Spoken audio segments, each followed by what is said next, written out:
ओम शांति। हम पूर्वज हैं, दाता के बच्चे दाता हैं।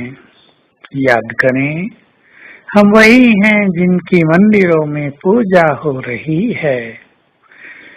भक्त हमारे मंदिरों में आकर हमसे बहुत कुछ मांगते हैं और हम उन्हें देते चलते हैं।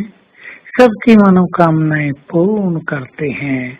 अब जब हम साकार में हैं, जब भगवान हमारा साथी है, जब वो हमें सब कुछ देकर हमारी झोलियां भर रहा है, तब तो हम दाता बन ही जाएं।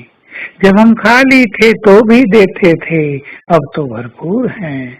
तो पहले स्वयं को भरपूर करें, सुखों से, शांति से, प्रेम से, सम्मान से, शक्तियों से, खुशी से, पवित्रता से स्वयं को भरपूर करें। ये हमारे खजाने हैं और फिर देते चलें। हमें देना है स्नेह, सहयोग और सम्मान। हमें देते चलना है खुशी, प्रेम, सुख और शांति। जो भी आए खुशी लेकर जाए, भारी होकर आए हल्का होकर जाए, दुखी आए सुखी होकर जाए, विघ्नों में बनकर आए विघ्न मुक्त होकर जाए। हमें देना है। देने का समय तेजी से आता जाता है। जब संसार की आत्माएं बिल्कुल खाली हो रही हैं, मन अशांत हो रहा है, वो प्यासी नजरों से दूसरों की ओर देख रहे हैं, लेकिन कहीं से भी उन्हें कुछ भी नहीं मिल रहा है। इसलिए देव कुल की आत्माएं भी खाली होकर पुनः हमारे पास आ रही हैं। हम अपने भंडारे भरपूर करें ताकि हम सबको देते चलें। जो दाता होते हैं वो देकर कुछ भी लेते नहीं। जो दाता होते हैं उनके मन में कुछ भी लेने की कामना भावना सूक्ष्म रूप से भी नहीं होती। उनका तो काम है केवल देते रहना। जैसे नदियां पानी देती रहती हैं, वृक्ष फल देते रहते हैं, हम भी बाबा के फलदार वृक्ष हैं, बहती ज्ञान की नदियां हैं। हम भी सबको देते चलें, सुख दें। संसार में दुख बढ़ता जा रहा है। हमारे सुखों के वाइब्रेशंस उन्हें दुखों से मुक्त करेंगे। ऐसी बीमारियां बढ़ रही हैं जो लाइलाज हैं, हम उन्हें हिम्मत दें, सहारा दें, ये फीलिंग दें कि वो जल्दी ठीक हो जाएंगे। भगवान भी उनके साथ है। हम दूसरों को सम्मान भी देते चलें, क्योंकि सम्मान के सभी लोग बहुत प्यासे हैं। हमारे तो स्वमान के भंडार भरपूर हैं।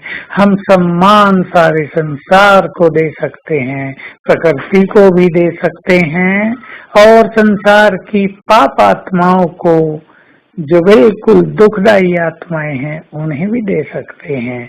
देना हमारा काम है। हम प्यार भी देते चलें। प्यार की भी प्यासी हैं बहुत आत्माएं संसार में। प्यार, सच्चा प्यार तो कहीं मिल ही नहीं रहा। नफरत मिल रही है, स्वार्थ मिल रहा है, मिल रही है घृणा और ईर्ष्या। इसलिए प्यार की कमी पड़ती जा रही है और ये प्यार की कमी अनेकों के जीवन को सुखी नहीं रहने दे रही है। बच्चों को जब माँ बाप का प्यार नहीं मिलता, मान लो माँ बाप आपस में ही लड़ते रहते हैं, तो बच्चों को कहाँ से प्यार मिलेगा? झूठा प्यार मिलेगा, दिखावे का प्यार मिलेगा। इससे बच्चों के भावी जीवन पर बुरा प्रभाव पड़ता है। तो आइए हम दाता बन जाएं। तो आज सारा दिन हम इस स्वमान का अभ्यास करेंगे। मैं मास्टर दुख हरता सुख करता हूँ, पूर्वज हूँ और मुझे तो सभी आत्माओं के दुख हर कर उन्हें सुख देना है। ये याद रखना है बाबा का महावाक्य, जब तक तुमने सभी को दुखों से मुक्त नहीं किया तुम घर वापिस नहीं जा सकेंगे। तो आइए आज अभ्यास करें, सुखों के सागर बाबा से बुद्धि लगाएं और फील करें, सुखों के वाइब्रेशंस मुझे आ रहे हैं, मैं मास्टर सुख करता मास्टर दुख हरता हूँ। ये वाइब्रेशन सारे संसार में फैल रहे हैं और संकल्प कर दें सभी आत्माएं, सभी धर्मों की आत्माएं सुखी हो जाएं। ओम शांति।